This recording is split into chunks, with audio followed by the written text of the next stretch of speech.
I'm sorry? Chris, can you put the plans up or? I'll switch to you when we get there. Let him start Yeah. the meeting. Okay. Yes, so the first item on the agenda is 1659 Litchfield Turnpike and 12 Merritt Avenue, application for free split of lot and construction of two 1570 square foot duplexes. Mr. Garcia, you have the floor. Okay, can you share my screen? I just gave it to you. Do I hit share? I guess you do. You've done this before. Oh, okay. Can anybody see that? It said, yep, we got it. Got it. Okay.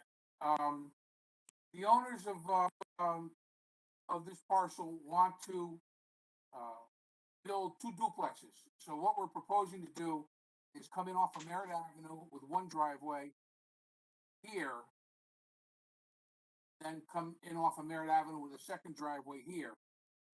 The wetlands are confined mainly to the river, and there's another piece back here. This is the gas station site, and this is the corner of Merritt and Litchfield Turnpike. That little shop where they're running flower stand out. So the intent is to do this as a simple split. In the interest of full disclosure, after this is done and they start construction on these, we plan on coming back with a development for the entire parcel. So the stuff that's been done here, if I can go to the second page, the stuff that's been done here will all be incorporated to a new develop application. But right now, all he wants to do is two duplex. Property looks like this. You see the wetlands here, and this is the West River.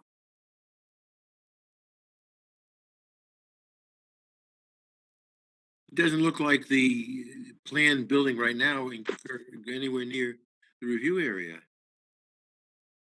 Is that true? This is the 100-foot upland review area line here. Okay. Okay. So it's this driveway right here. I actually should have had the review line on it. This driveway is in the upland review area. Right. But understand that at some point, when we come back in with the new road design is going to come something like this. This is all going to disappear. Then we'll talk about it again. What's that? Won't we? Well, then we'll talk about it again. Yes, correct. Right now, we're just talking about these two. But in the interest of full disclosure, I think I have to tell you it because I've already discussed it with Chris. We've talked about it a number of times. So will the other lot also come off the road that you plan to have come in there, or will that stay in that just as a come driveway? back in with this entire development, this is going to be the main access. And there'll be houses on both sides of the road. For the time being, all we're showing is two parcels, two lots, two driveways. Because that's the only way we can satisfy the zoning requirements to get the two lots split. All right, not to get into zoning issues, but that lot that you're cutting out looked like it was only less than a quarter of an acre. Does that comply with zoning? Yeah. Okay. I think that's 5,000 square feet here. Okay. This is Merritt Avenue. This is, and it's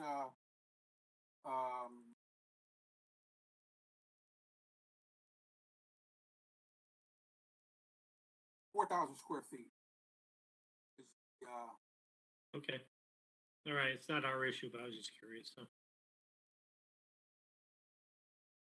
All right. So you're looking to get the approval for both of those houses with the driveway in the upland review area, then, as I understand.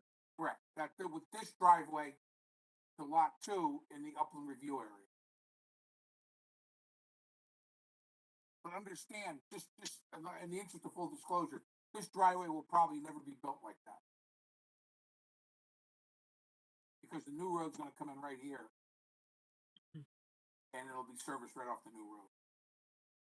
But the drainage that we show on sheet 3 is designed so that it will be incorporated like this sanitary manhole and all this stuff in the new road so that we don't have to rework anything. So there's city water and sewer down there at that site? There's water and sewer down there, yes. It only can do 4,000 square feet. Yeah. Mhm.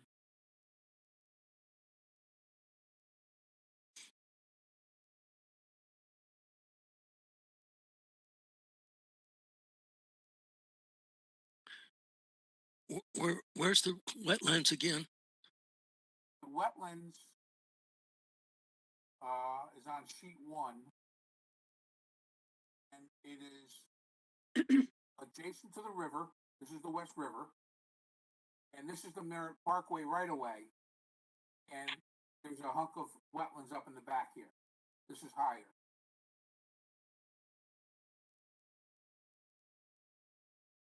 So we're nowhere near those wetlands.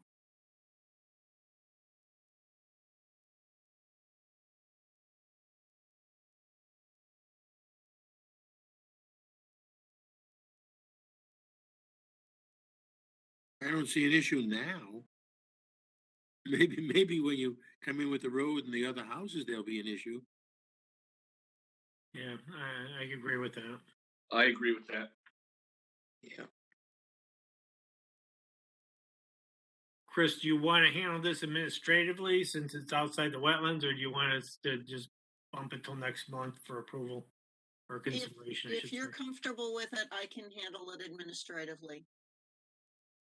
Yeah, it doesn't look like there's much slope in that area, is there, John Paul?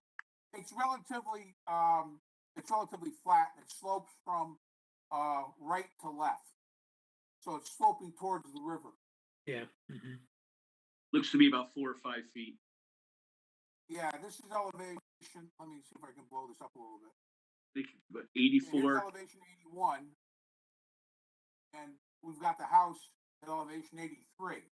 Yeah. So it's relatively flat.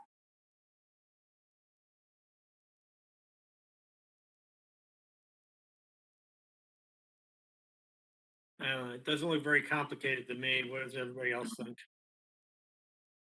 Yeah, I think it's simple. I think it's simple. All right. Well, we hate to make your life too simple, John Paul, but on this one, I think it's probably best we just delegate it to Chris and let her handle it administratively. Okay.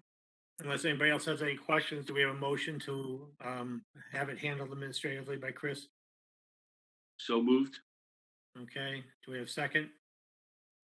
Second. Thanks, Josh. All in favor? Aye. Opposed, abstentions? Aye. Okay, all set on this one, John Paul. Like I said, we made it easy for you. Let me put the shanties up. Okay, the next item on the agenda is 58 Lawrence Street, another split of lot and residential construction of house. Here, I'm putting the drawings up now.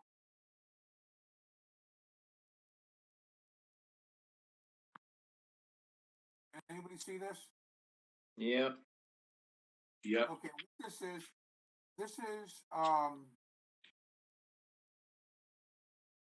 the farm at the end of Lawrence Street. You come in, Litchfield Turnpike is right here. You take a right, you come in. The intent of the owner is to split out this one lot, give to his son. There is a substantial drainage ditch that runs along the middle of the property from west to east that picks up Amity Road drainage and brings it under Lawrence Street and ties into the town road drainage right here. Is that an open drainage or is it underground? It's open drainage. It's, John, Where? it's really not drainage, it's a stream. Yeah, it's a stream that runs right along here, and then it ties in down here onto show the tie-in. It ties in over here on Lawrence Street to a catch basin back up catch. It crosses underneath Lawrence and then it crosses underneath Litchfield and ends up in Canals Pond. Yeah, it in the site plan it comes in through here, that way, and into the pond over here. This is the stream that comes down underneath Brookside Market that headwaters up by the back of the high school. Yeah.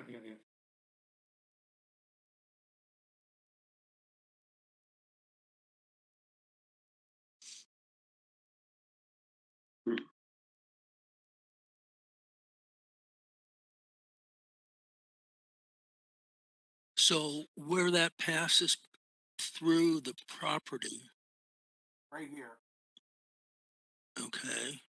So that's, Chris, that's as you said, is a river right there, a waterway, It's a stream, yeah. a stream, Yeah. okay?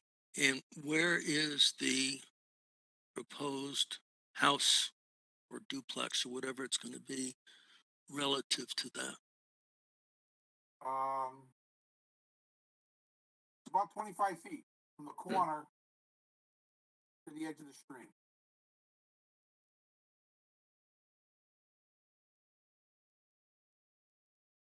That's in the southwest corner.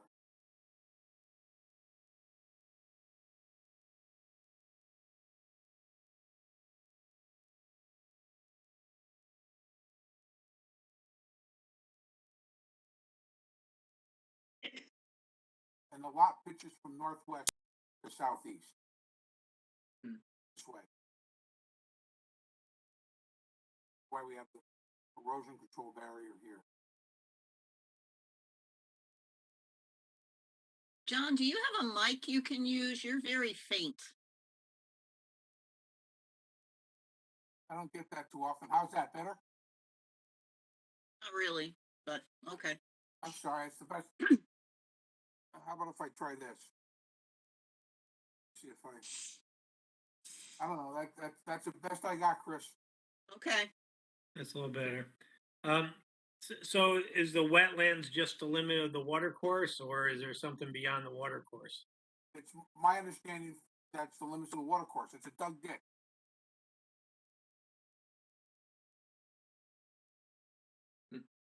This is Is presently. it year round? farm. Is it year round flow there? I did not see anything in there about a month ago or 6 weeks ago when I was out there. Now, during periods of heavy rain, you're probably getting quite a bit of flow through there because, like as Chris said, it comes down behind the Brookside, down through, and then out into across Lawrence and into the Canol's Pond. But there was nothing in there about 3 or 4 weeks ago. And I would imagine it. There seems to be water in that brook behind Brookside Market all the time. Does the brook that goes by Brookside, does it divert in a different direction, or is this the only outflow from that brook? I have no clue.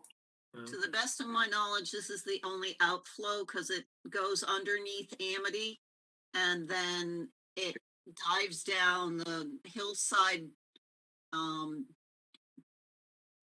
on the north side of Old Amity Road and then wanders through the flats down here. So this is the only place it goes. And I'll tell you, sometimes there's a lot of velocity. Correct. Hmm. I would Isn't imagine it- during periods of some of those rains that we had, there was a ton of water going down through that ditch. Is there any risk of it overflowing and making Yeah. this new house Yeah, for flood that's what I was- insurance? yeah, that's what I was gonna ask. What's the elevation of the house relative to the waterway? The elevation of the house is at 95, and the waterway is at 93, 90, the top of the bank in the area is, here's elevation 94, here's elevation 93, through here. So we're about 2 feet higher. What's the vegetation on that property now? It's overgrown. I don't know if they knocked it down again. It was very low in the spring because they had a wedding up in here, and this was pretty well mowed. and they used to farm it. Now, I haven't been back there in a month or 6 weeks, so I couldn't tell you. So how much more water is going to flow into that river from the non-pervious surfaces that are going to be added in that area? And where's it going to drain? Where, like the, where the gutter drains and We're looks- tying, we're tying the roof leaders into the storm that's out in the street. That's right here. So we've got the roof leaders and the footing drains tied into the storm system, the back of the sketch base. There's not a lot of addition. The problem with this is we're at the head of the discharge. So what you don't want to do is hold this and contribute to the backwater. You want to get it out of here as fast. And sanitary is connected out in the street. This is also water and sewer. So there's no septic.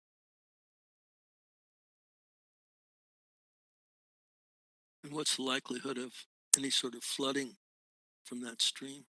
I Are there- haven't, Are there established banks, or is it just like a, no, it's established banks. And there's also established houses all up and down the street. There's all houses, from, Litchfield Turnpike to this house right here. So there's, at least 4 houses over here. Jack, the flooding typically that occurs on the east side of Litchfield Turnpike.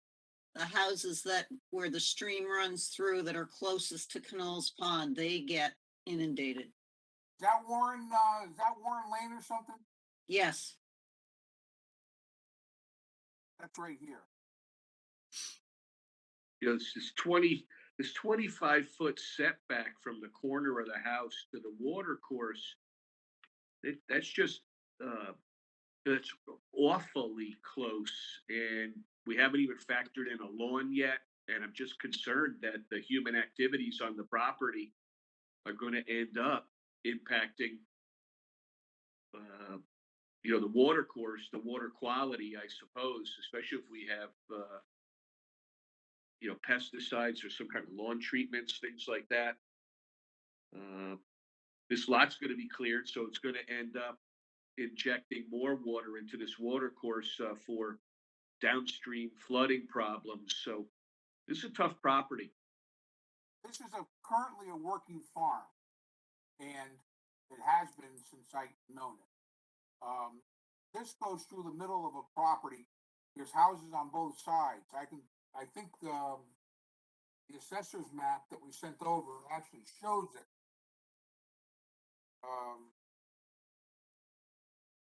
Hold the phone.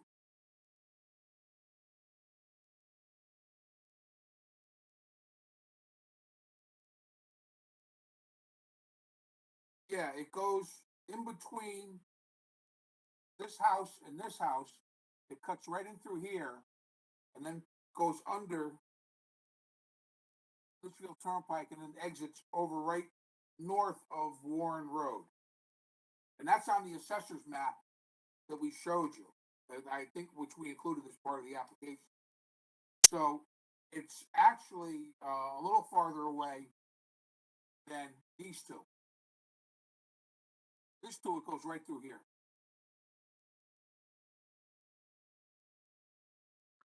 And then it surfaces, there's a whole bunch of houses in here. It surfaces, let me see if I got the assessor's map on my record. Hold the phone.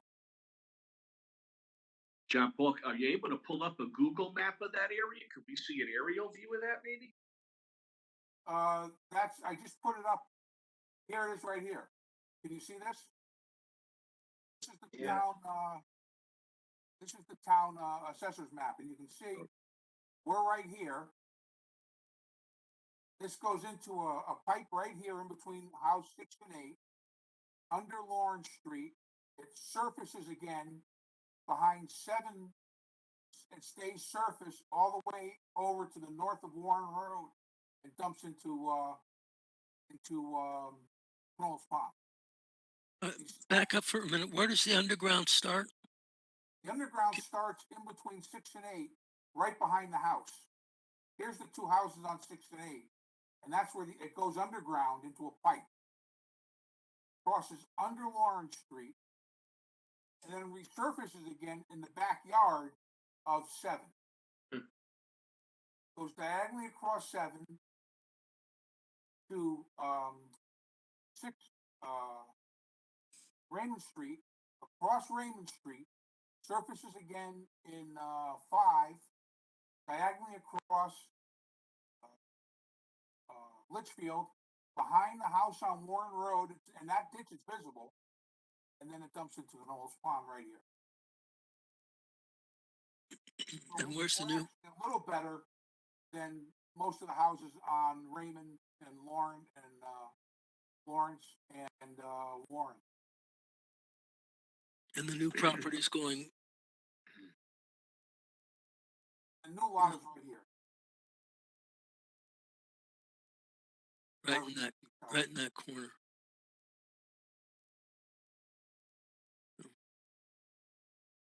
And you're gonna, Yeah. will there be more houses built to, I'm gonna say to the left of this property? I have no idea what the owner's development parcels are, but if he does, that becomes then a full-blown subdivision Right. with all the zoning and all the other stuff, all the ramifications thereto. Are you aware of what surface is going to be used on the driveway? There's no driveway indicated on the map. Hold the phone.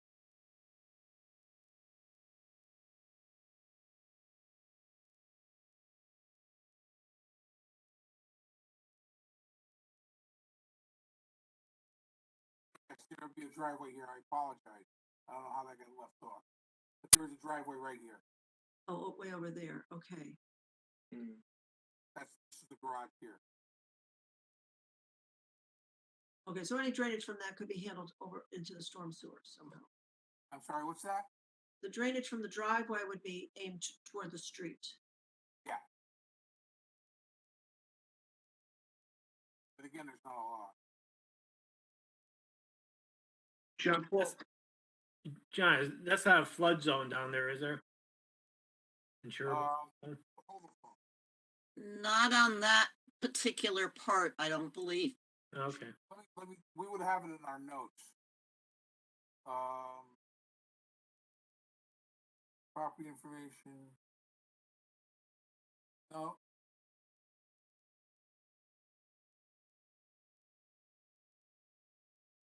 No, there's nothing, we didn't find anything on the flood zone there. I can confirm that, but we didn't find anything on it. John Paul, Yes, sir. what effort is going to be made to separate the activities at the house from that water course? Is there any wall proposed or a berm or anything? We can put a fence up. We put wood fences up before. Well, I guess it would, because it all does slope downward, and I guess I just continue to be concerned with some, the maintenance of the lawn and other activities on the property just washing down into the water course. Well, as I said before, the rest of this place is being used as an active farm. So the stuff is washing there anyway. I mean, it's, any pesticides or herbicides or any farming activities. Well, there's an answer for that. So we have little jurisdiction over those activities, but we do have jurisdiction over these activities, let's say. So, I mean, is there any plan for a limit of disturbance? Where's the lawn going to end? Is this going to be lawned right up to that water course? We can put a wall in here. We can put a stone wall right here. Normally we put fences up, which limit the disturbance, but we can put a stone wall there if that would make you feel better. I mean, I don't want to add to the construction costs, but as I said, this is a concern. Anything that would slow the velocity, because what happens is all that water ends up downstream causing flooding over near Route 15. I suppose that's all part of that same system. as a condition of approval, we'll be more than happy to put a stone wall right here. Right along the edge of the street, 3 feet away or 4 feet away. On the top of the bank. We have shots on that stream, so it's a simple matter of locating it accurately. Hey, John, Yes, so it looks like you have the roof drains going into the storm sewer on that side of the house, but how's the other side of the house being handled? Or just the pipe wraps around and comes around the corner. Okay, all right, We show the pipe and the clean outs all the way around, all right. coming out here.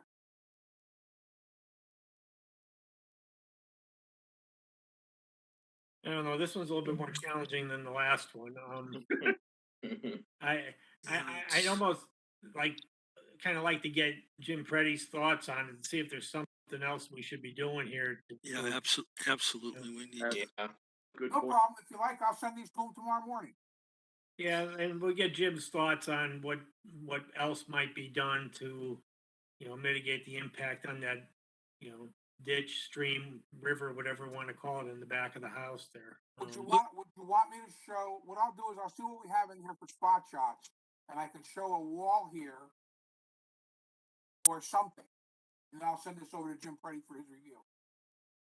What, just as a wild thing, would it make any sense to put that underground? The Putting water this course? underground, Yeah, I think No. you're now going to be dealing with not Corps of Engineers, but at least a DEP review.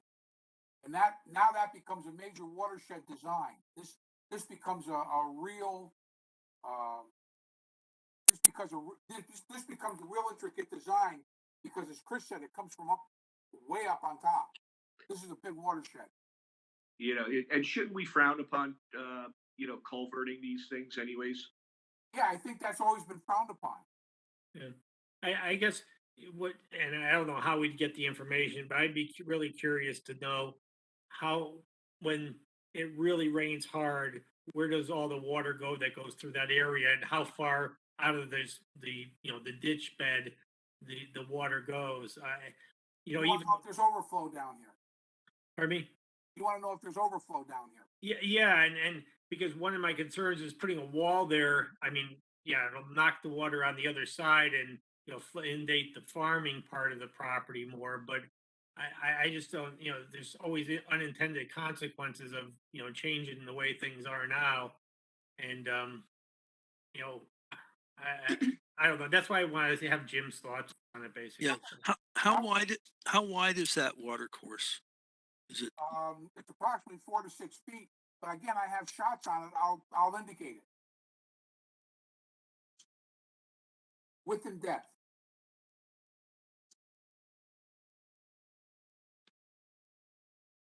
Bob, just to be clear, I'm not, I don't want to be misunderstood as proposing a wall. I guess I was just concerned about, is there some mechanism to separate the activities at the property from spilling over into the water course?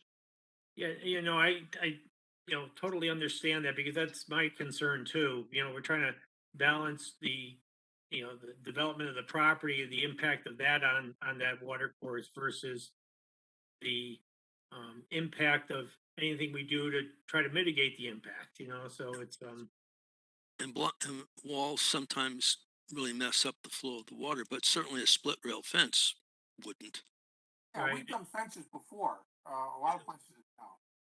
And I think given the fact that it's an area that gets wet, I'm not sure split rail is the best thing either. Maybe something that's, vinyl that'll last forever. That I don't know. That's why I need some input from Jim, basically. Well, first off, let me ask the Lucianis if they have if any history of this thing flooding. That's the Yeah. first. And then, I don't know if it's appropriate for me or for Chris to contact the owner of, hold the phone, of 6 and 8 to see if they get flooding. Actually, Public Works. Maybe the thing to do is talk to Public Works to see if they have any history of flooding down in there. I'm sure they'll be the first guys to get called. That pipe plugs or something happens and it starts to flood their backyards. Yeah. But I think, John, if you can contact them, I am very familiar with flooding issues that occur on Warren and north of Warren. I'll contact Public Works to see if they've got any history on Lawrence Street. Okay. wonderful. You know, and if we haven't beaten the dead horse yet in that fence, the post fence really won't you know, address any of the impacts I was talking about. So you know, so I just wanted to clear the air on that.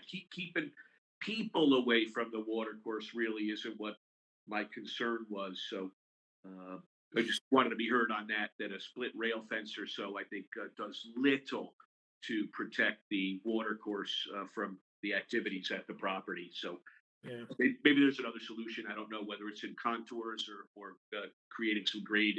I'm not sure. That's the engineer's job, I suppose. Yeah, John Paul, why don't you talk to Jim about alternatives and see what the two of you can come up with? Okay. And then we'll just continue this till next month unless somebody else wants to continue to talk about it. Okay, Yeah, then we'll Yeah, move let's on. get some more Okay, information. I'll and talk to we'll- Chris about this tomorrow and coordinate with Chris. Okay, yeah, thank you. Thank you. Thank you very much. Have a pleasant evening, gentlemen. You too, folks. Yep, Thank okay. All right, next item on the agenda, 8 Specter Road application for corrected wood on pond embankments. We have anyone there on that? Yes, Mr. Krieger is on board. Oh, okay. Hello there, everybody. Can Oh, you hear hi. me okay? You have the floor if you want to sort of describe what you want to do. Sure. The driveway access to my house divides my wetlands. I have, if you're standing on the street and facing my house, the pond is on the right-hand side. And over the past probably 10 years, I've been getting some, well, more now than ever, seepage coming under the driveway and into the the south side of the driveway.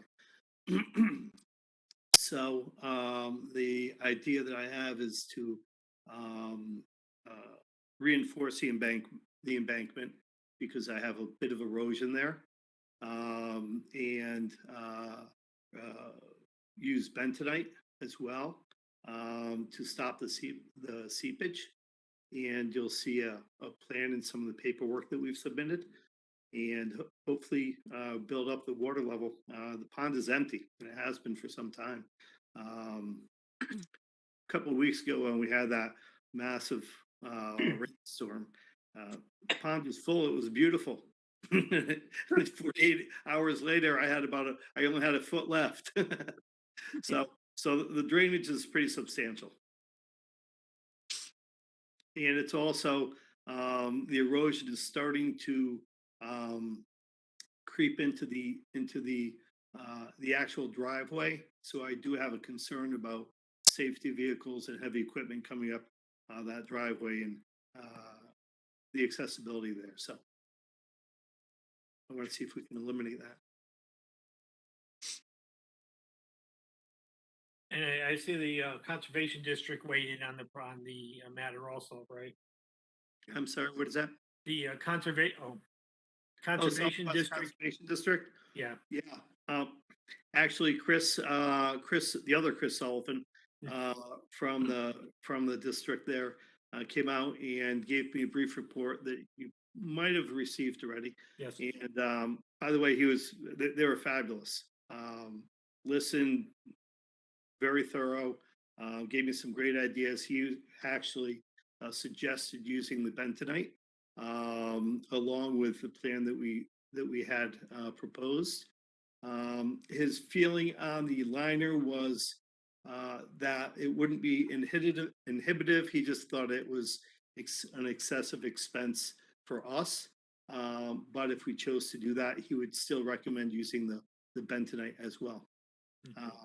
Underneath the Actual liner, right? proposal was to maybe even if you wanted to drain the pond and put bentonite on the floor and along the edges of the pond, and where the edge of the liner meets the sides of the embankment, and to really tack it in good. How long would a bentonite barrier last? Great question, David. Um, I asked him that and he said, a long time. Oh, okay, Yeah, good. I, that was my first question. Yeah, I know. I don't want you to go through all this draining the pond and then have to do it again in a couple of years if yeah. Yeah. No, he seemed pretty confident with it. It's specifically designed for to prevent. So, sorry about that. It's specifically designed to prevent seepage, and it's used for ponds. And as a matter of fact, I sent a little informational um, page to you folks, which you'll probably get tonight, and gives you a little more detail on the bentonite. Yeah. What its uses are, but for exact purposes like this. Yeah. Okay. But it's more than just. I know they said to just sprinkle it on, but I assume you put more. Yeah, you have to. A decent amount. Yeah, you have to mix it. I believe they recommend mixing it in with some of the soil at about a 6-inch depth, and it expands to approximately 10 times the granule size. It's Okay. supposed to create a pretty good barrier. Okay. Do you, But I think you to bring plan back to, the ecosystem we once had. do you plan to also dig out the pond, or do you just plan to put this bentonite on the existing surface now? No plan to dig out the pond. Just along the wall there's some rocks that have fallen in from the erosion. Mhm. And to beef those up, and in the plan that I proposed, to use clay, the liner, some more clay, bentonite, and riprap to reduce further erosion down the road. But no plans on cleaning out the bottom of the pond or anything like that. The bentonite should go right on top of the the mud, so to speak. Mhm. Mm-hmm. Now, You guys, if you- will the liner just be on one of the banks, or the entire pond? Great question. No, the liner will come down below the overflow pipes, and stretch out probably about 7 feet into the pond. The pond overall length is about 65 feet, so it would only go a short distance into the pond. Okay. All right. Anybody else have any other questions? I mean, we can't act on this tonight, but it's learning. have you considered, I have a question. Sure. Yeah. Have you considered how much bentonite will be required? That that I am working on. I have to speak I with. mean, I just looked up bentonite and, 3,000-pound bulk sack, and that's just the beginning of what you're going to need. Hopefully, I won't need that much. I'm afraid it's gonna be a lot. Has anybody told you how thick the layer has to be? Well, along the back wall, or I should say the embankment along the driveway, it should be mixed with soil. There's a certain ratio that they have. It should be about 6 inches. Yeah. About 5 pounds per. 4,000 square feet of leakage, So Yeah, that's yeah. a lot of bentonite. Not that I'm saying you shouldn't do it, I just. No. I appreciate that. Okay, great. It's a good solution. I mean, to leakage. Yes. Yep. And hopefully that will rectify the problem, because it's really it was quite nice there until we had this issue. Should have acted on it 8 years ago. But Yeah. David? Yeah, I just would, I wonder if there's any need for us to consider whether a maintenance plan for this, once it's complete, is that something we would like to see? Is there any possibility this is gonna be silted in over time? Will it need to be maintained?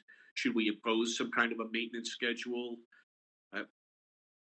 When I went out there and met with Howie, and the pond itself is not silted in at all, really. So I don't think that there's any need for that. I think the main problem is that the pond level, it's just way down because it's just seeping underneath the driveway, causing the driveway to heave and crack. And he needs to have safe access to his house. Yeah. Yeah. Fine. If you don't mind me just saying one more thing, and I know you folks are can't make a decision for a little bit. Um, the I if all works out for you folks, these obviously the sooner the better, so I can get my driveway plans because the pond has to be rectified first before I can replace the driveway, which I have to do because it is breaking apart. So I like to work in an efficient sequence versus bringing in heavy machinery down the road after I put in a new driveway. No, we appreciate that. And if it weren't for the fact that we can't decide the night of the application for applications that have Of course. worked the wetlands, we would have just been able to dispose of it tonight, but we Yeah, fully I expect, understand. to get rid of it the next meeting we have. So, Yep, that's absolutely fine. Thank you. I appreciate it. oh yeah, no problem. Anybody else have any questions or comments, or it's What kind are of the two pipes, what's the origin on the other side of the driveway? So that, what's the origin? It's more wetlands, which is lower, than the actual pond floor. And even during, actually, you'll see in the report from the Southwest Conservation District, that, the design there and the ground level there, would not be affected by this at all. So the pipe doesn't that's there, flood. it's outflow? It's outflow. Yeah. Okay. I'm sure your dog will approve because he's supervising the whole. I saw that. That's good. What if two you saw him, huh? As long as it's okay with him, it's okay.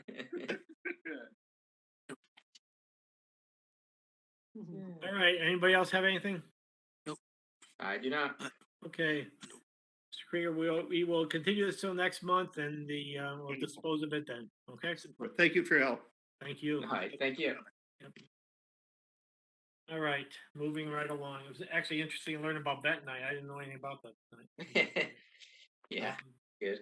Okay, continuing on, Northrop Road Development LLC, 54 Northrop Road, application residential site development of lot. Mr. So McAvoy, I have are you here? Ryan McAvoy is here and I just passed the baton to him, so I don't know, Ryan, do you want to bring your plans up? Sure, if that's okay. 1 second, hopefully this works. Let me know if you can see my screen. Yes, we got Yeah. it. Thank you. So thank you. For the record, my name is Ryan McAvoy. I'm a licensed professional engineer with SLR International Corporation, and I'm here on behalf of the applicant. Since the last meeting, we've prepared a site plan for the specific development of the lot. And we also verified and reflagged the wetland limit on the northern side of the property. On this map, north is to the left. So flags, I believe 1 through roughly 13 on this side of the property have been identified. And we also determined the limit of clearing that occurred on the property without authorization. And that limit of clearing is shown on our plans today. Interestingly, unfortunately, some of the clearing occurred within the upland review area. So one thing that we are proposing, which I'm certain is appropriate, or I hope is appropriate, is a series of trees and shrubs, upland trees and shrubs that are consistent with other vegetation in the upland areas on this property. And with a total of 9 shade trees, red oaks, black oaks, and sugar maples, along with 13 shrubs to try to enhance the understory a little bit. The total area that was cleared in the upland review area, again, without authorization, was approximately 4,600 square feet, or about 1/10 of an acre. In addition, we also have a specific house footprint and a more detailed septic design. It is more or less consistent with where the house location and the septic system were shown in the original subdivision plans. One item that we did look to modify is we had a rain garden on the original subdivision in the front yard. We thought that, given the topography of the driveway and the relationship between the grades and the property, that the rain garden would be better shifted to the rear where the driveway could more easily be graded via sheet flow into it before would have been a little more challenging to try to get the driveway into the rain garden if it were in the front yard. We do have sediment erosion controls proposed along the limits of clearing and along the limits of where vegetation is proposed to be reestablished. And that's a brief summary of the site plan. I hope this is a little bit more along the lines of what you were expecting as part of this application. For bookkeeping purposes, we also notified abutting properties, including those across the street. And there was a scrivener's error. There was an error on the address in the original application form that we corrected to 54 Northrop Road. So generally speaking, other than, of course, the notable exception of the clearing that occurred in the upland review area, this plan is not terribly dissimilar from what was shown in the original subdivision plans in terms of activities and grading in the areas beyond the 100-foot upland review area. So if there's any questions, I'd be happy to answer them. This is much better, thank you. When you drive by these properties, it's cleared in a perfect rectangle. Can you give us an idea where, I don't understand where it was cleared. So Dean, this is to the south. There are two other lots to the north. Oh, okay, so I get it. yeah, So yeah, the we're specifically looking at lot number 3 or 54 Northrop Road. wooded area that was not touched, okay. Not that obvious when you drive by. Yeah, so there was clearing on 2 other properties that were part of the original subdivision, and those 2 other properties don't include any wetlands. Okay, and the house that's being built now, is this one here, or that's on the No. other one? That's another lot. Got it. Thank you. You're welcome. There, there's some assurance that the water that's may come off Northrop Road and then sheet flow down this driveway that appears to decrease in elevation. Is all that water going to get captured into the rain garden? I see you have a berm that's going to build it up at the western end of it. Yeah. So our intent with this grading is that it's going to sheet flow on the sheet to the left or to the north, and be captured on the opposite side of the driveway from the house, which kind of is sort of logical that we're not going to try to grade it across the front of the garage. Everything's going to be pitched to the left and then into the rain garden, where it'll be captured and infiltrated into the ground before discharging to the south. And in terms of Northrop Road itself, there's very little formal drainage in Northrop Road. The road generally just discharges into the property. And we've made sure as part of the original subdivision in particular, and also as part of this lot, that all drainage that may come off Northrop Road today will drain around the house and away from the house and driveway and septic areas. And there are, as part of the original subdivision, rights to drain across this property in favor of the town of Woodbridge. So that was all sort of vetted, I suppose, during the original subdivision some 9 years ago. But we've made sure that the grading of this plan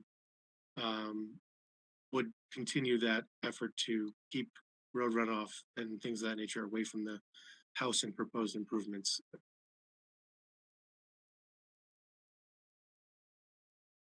I see the clear cutting of these 3 lots, and it's certainly stark. Was there some reason that none of the trees were left? None of the mature hardwood trees were left on these properties? Is just people want big lawns?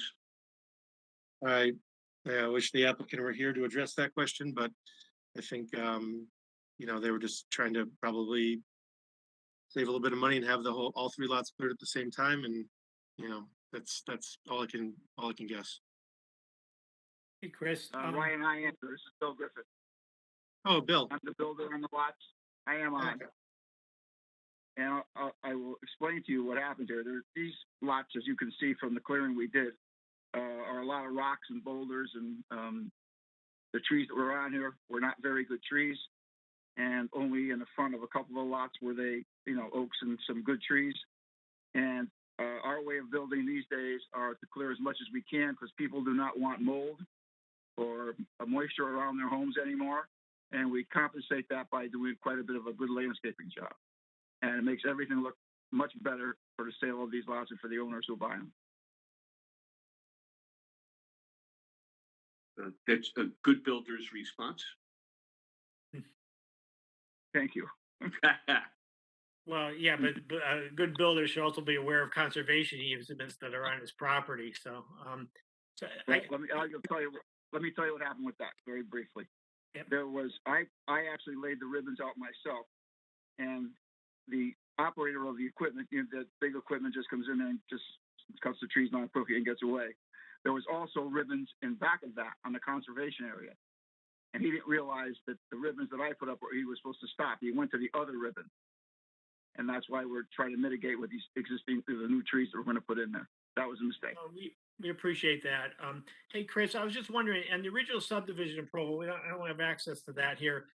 Was there any kind of requirement that the conservation easement area at the back of this property be demarcated in some fashion?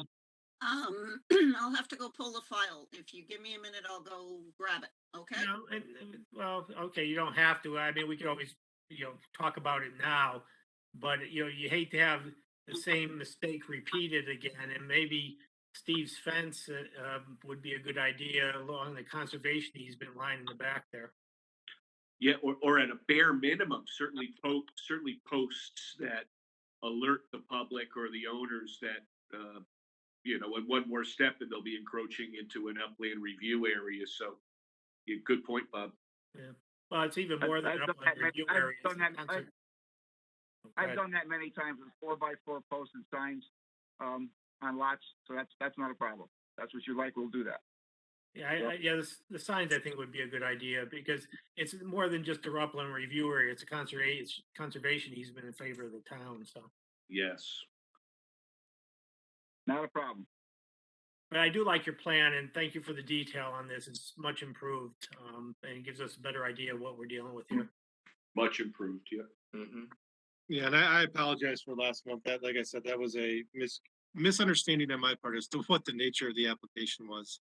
Oh. It was sort of a bust on communication on my end with Chris and with the applicant. So Yeah, no, it's been rectified, so no harm done. Well, I don't know if anyone else has any other questions. I don't think this is something we need to send to Jim, and in my mind, it's in decent shape. So, the plan, the addition of the conservation easement notices, is pretty good in my mind. So, I don't know what everyone else thinks, but Yeah, the only thing I would add to it is that when we put this all together, that the bonding for it include all that planning and 1 or 2 year review of it. Good point. yeah. Good point. Okay, well, then, Ryan, what we'd probably like to see is just a bond estimate, and we'll just bump this till next month. And I expect with the bond estimate, we can dispose of it fairly rapidly. Then, okay. And one question on the markers. Would you like to see them on the plan as well? Marker yes, location. yeah, just so everybody knows what we approved. Yes. Yeah. I Okay. don't. What's everybody think? 25 feet, 50 feet, 30? I don't know. Chris, what do you think? Typically, you've done 50. And Ryan? What's the distance or an estimate of the distance in that triangle at the bottom there? The triangle on the bottom is 150 feet. Okay.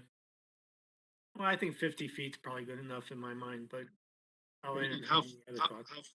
how far would you want them to extend to uncleared areas, I guess, on either side of the cleared area? Is there any desire to continue up further towards Northrop or I see what you mean, yeah. What's a lot to it. It's just that this is a very elongated, it's a long, certainly a long stretch of conservation easement. And, once we get to some areas of the property over here, every 50 feet, I don't know if they're ever going to be clearing in this area so much. Maybe, we can certainly show them every 50 feet, but just wondering if that's But my instinct would be I'd like that whole conservation area delineated because we can't know what the homeowners are going to do a few years from now. Right. And I don't think the expense is burdensome. No. I just want to get it right. Okay, we'll see you along the whole. More border. signs are better than fewer signs. That's my only comment. So. You got it. Yeah. All right. I can send you the sample of what the sign is that the commission has been using or the agency's been using. Great, thank you. Okay. All right, then why don't we bump this till next month also, coming back with an estimate on the trees and the signs and for bond purposes, and then expect we could dispose of it then. One question for Chris. Chris, are we okay on timeline? Or is an extension This is needed to just get the us to? second month, Ryan, so Okay, we're yep. fine. Okay, great, thank you. Anybody else have anything else they want to talk about on this application? I'm good. Okay, then we'll continue it to next month. Thank you, folks. Thank you very much. Thank you. Okay. Moving right along.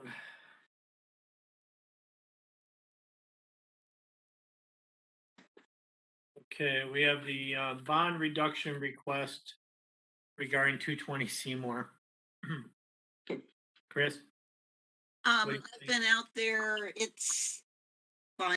Lisa, Brian and I have a fairly good working relationship. He lets me go out there whenever, so I think we're okay. Well, Chris, can I be heard on that? Bob, can I be heard on that? Sure. Oh, yeah, definitely. Yeah, thanks. This is my neighborhood, and is anybody here from the applicant or the owner? No, he lives, the owner of the property is in Texas. I know he's away, and he's this fellow, Esparo? No, the owner is No, Saint Laurent. The tenant, is he Brian Esparo? He's the tenant. Okay. So I have noticed that the property is consistently a mess. The property has had dumpsters, 30-yard dumpster, big dumpsters, earth moving equipment. I'm concerned that there is a construction operation being operated out of the property. I have seen my background and experience tells me that I have maybe observed some activities that look a lot like a transfer station going on over there. I've seen debris on the ground with trucks on the property, and then I've seen like a bobcat or some other kind of heavy machinery that appears to lift it into a dumpster that has been situated on the front yard for months. I noticed as we got closer to the time that this was going to hit our agenda for a bond release, the place has gotten substantially cleaner over the last few weeks. But some neighbors and I have been concerned about the condition of the property when the commission is not spending time looking at it actively as we are now. So I just wanted to make you aware, Chris, that as I drive by and I look in there. I have seen a lot of. There's been a band, maybe unregistered cars, a boat that's, at least one boat that looks to be a junk on the ground. And again, it looks a little cleaned up these past few weeks. I can go visit Brian again. The garage that is detached, they moved from a much larger house in another town to here. So they've been cleaning out that which got just basically stuffed into that garage. So a lot of the dumpsters that you're seeing are what he's been clearing out from there. He's not running a construction company because that's not their business. They do estate sales. So there is no construction company there. Okay, I know. From I suppose that the that the wife maybe has some kind of a estate business or so that has run out of there. But I've poked around a little bit, and I've seen some indicia of Esparo being connected with a Tri Mountain Construction of Durham and maybe one other. That's not in existence anymore. Okay, so but again, I wouldn't have even looked if I hadn't seen the kind of machinery that's parked on that property overnight. Week after week after week. That didn't suggest that it was housing a construction operation and the vehicles were returning there in the night and whatnot. So just making you aware of what my observations are. Yeah, no, I appreciate it. It is not a matter for the Inland Wetlands Commission. That's a zoning matter, so I will go back out and visit the site with Bryant regarding that. The bond that you have is solely for revegetation at the back part of the property in an upland review area. Yes, and Chris, yeah, I wasn't wearing a zoning hat when I'm making these points. I'm wearing a wetland hat, and those kinds of activities are just inconsistent with abutting up against the pond in the back, and those activities weren't contemplated when a permit was granted at the property. So that's why I'm keen on it. I know, I am making a distinction between a zoning issue and a wetland issue. But thank you for hearing me on it all. You're welcome. Just out of curiosity, Chris, was a CO ever given there? Was the house completed? I don't know off the top of my head. I know that Andy's been out there. I'd have to look. Just curious. I mean, it's not a wetlands thing, but No, they build their boat dock too. They're going to build a boat dock. I'm looking. He hasn't done anything with the boat dock. Well, so in terms of the bond, which was with the It was for restoration. replanting of bushes and things like that. You Yeah, had is a it- report from Jennifer Benno that said that the plantings were all there. Yep. And the only thing that we were watching too was areas that were being mowed, which he has been better at not mowing. Well, I guess I would say if I would say, I'll yield to your judgment. If it looks okay by you, then we've held his money a long time. Yeah. No. Yeah, I was wondering, how long have we had the bond out there for this? Do you know? Almost 10 years, I think. Oh, Wow. all right. It's been a long time. Yeah. Well, since we're limited in our jurisdiction to the wetlands issue, the bond was for the replanting, and the replanting is done and it's still there. From a legal standpoint, I'm not sure we can hold his money much, any longer than we have. No, as long as I would just say, Chris, when you're out there, take a look, and if it's good, release the money. I've been out and as recently as 3 weeks ago or 4 weeks ago, and it was Good. good. Okay. Well, I mean, there's no erosion that's there. The plants are thriving. all right. Well, in my mind, then I think he deserves to get his money back finally. So, notwithstanding any other issues that have to be dealt with as far as activities there. So I can entertain a motion to release the bond if people are so inclined. So moved. All right. Do we have a second? I'll second it. Okay. All in favor? Aye. Opposed? Abstentions? Okay. Thank you. Next item on the agenda, the deep letter regarding 25 Laurel Road regarding flooding issues at the residence. Chris, what's the background on this? She called and I spoke to her. Apparently there's the stream comes through the side of the property, and apparently there's a bridge which is on water company property that allows them to access the rest of their property. And beyond that, there's some trees that are, I gather, are creating a somewhat natural dam. but they're on the water company property. They're not on her property. So historically, there's water that's come at this house.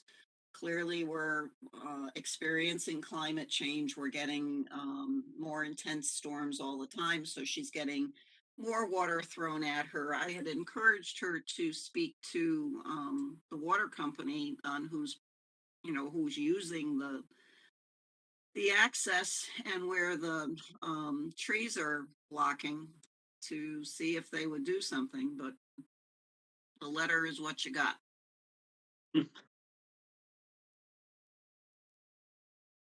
Okay, so is she looking for us to consider approving the berms that she discussed in this letter, or?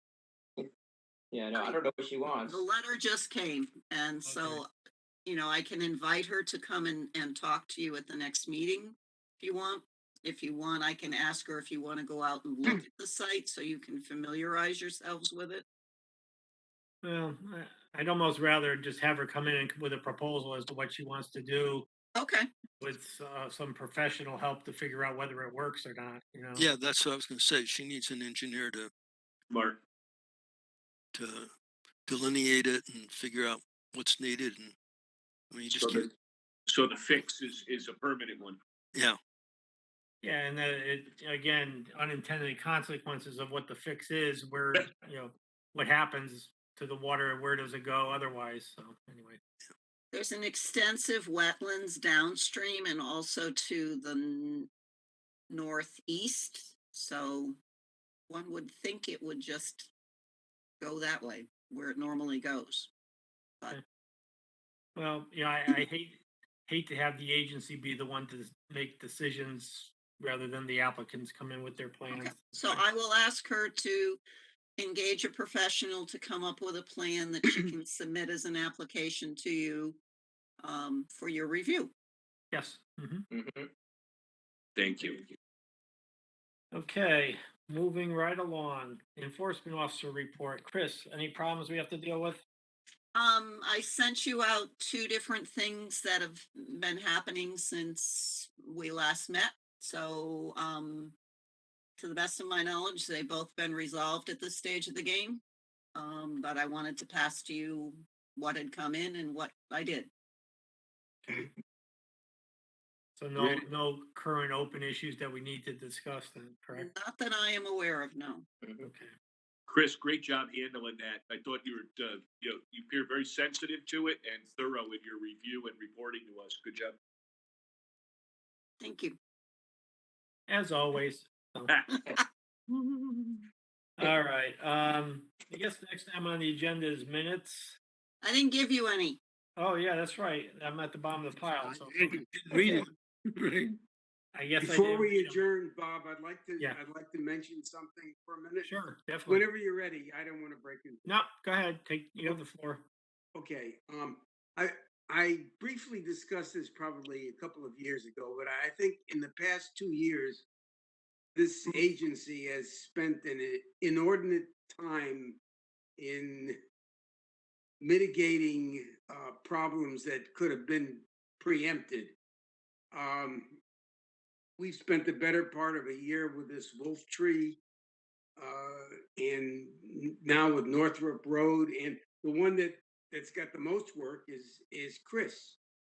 And the bottom line is, can we get the town to put something on the website or put something in a newsletter so that people might understand that before they hire somebody to pick up a chainsaw and cut everything down, they have to think twice and they have to ask permission and go through the proper channels, or at least call Chris to see what to do. We're spending too much time on it, and especially Chris is spending too much time on it. And I think if we could save even 1 or 2 wolf trees or Northrop roads a year, it would be easier for everybody. I think you'll agree with me.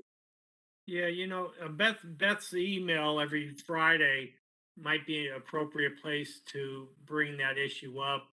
Or as I think you mentioned a year or so ago, Yeah, some insert in the tax bill envelope or something like that too.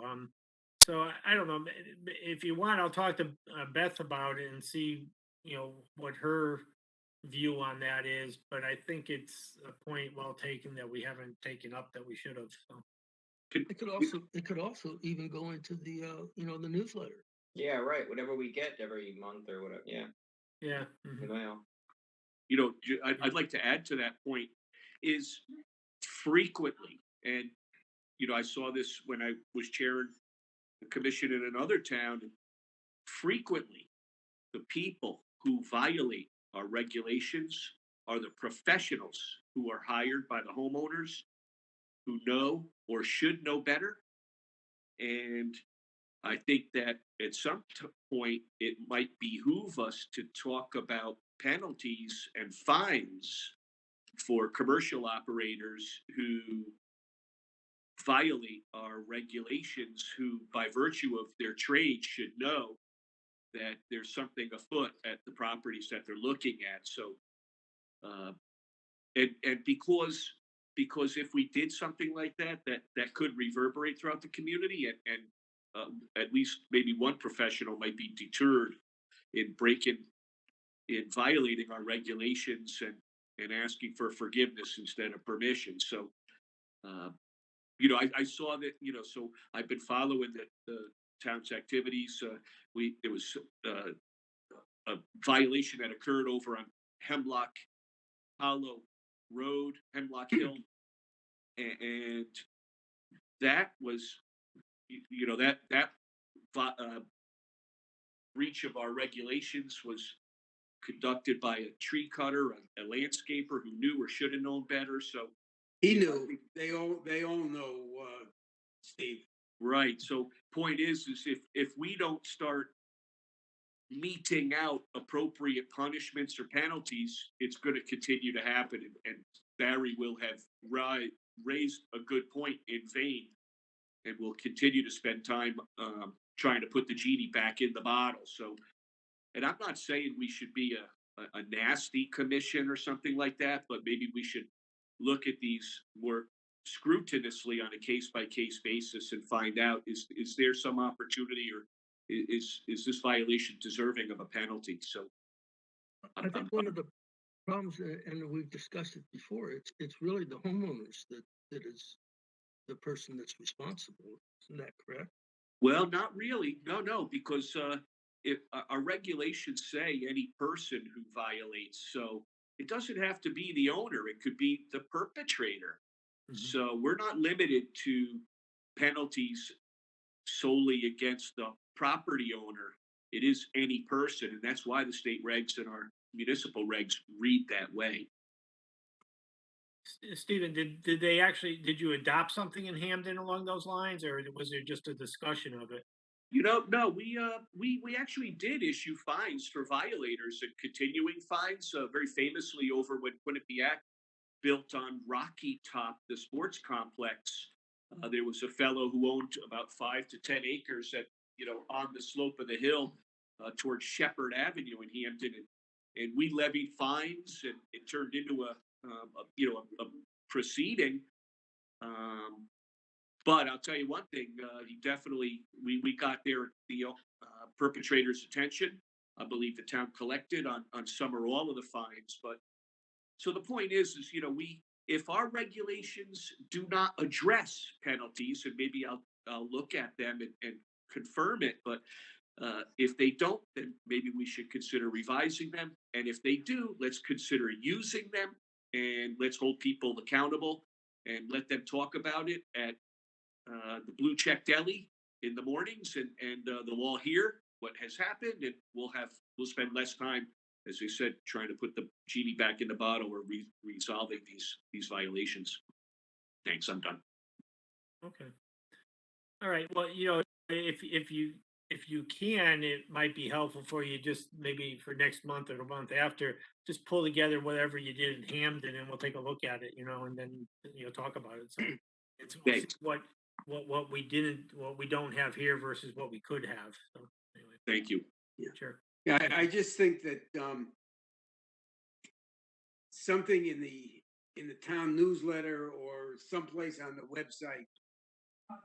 Dear residents, before, according to section 24 AB, whatever it is, the Inland Wetlands Agency regulations, you cannot do this without. So please check with Chris before you do anything. Simple as that. And I think that might preempt a lot of things. Maybe we won't even, if it improves, maybe we won't even have to worry about any fines.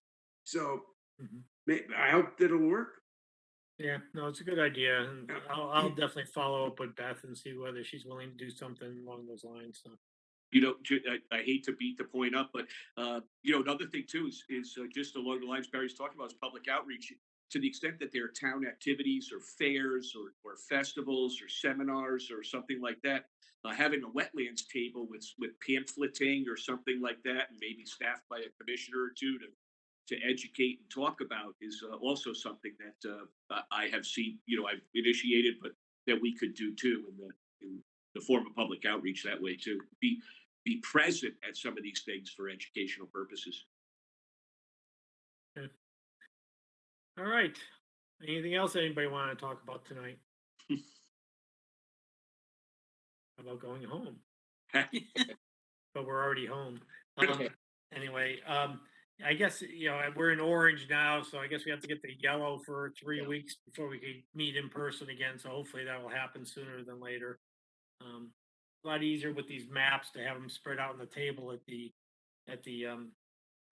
town hall rather than try to handle them at home sometimes. So, all right. Anybody else have anything else? Otherwise, do we have a motion to adjourn?